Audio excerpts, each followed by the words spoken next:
Meaning of divisor. Divisor. Divisor. Divisor. Divisor.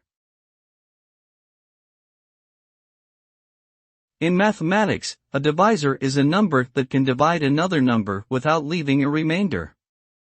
For example, the divisors of 12 are 1, 2, 3, 4, 6 and 12 because they can all divide 12 without leaving a remainder. Divisors are used in many areas of math, such as factorization, greatest common divisors, and finding solutions to equations. Divisors are also important in number theory and play a role in cryptography.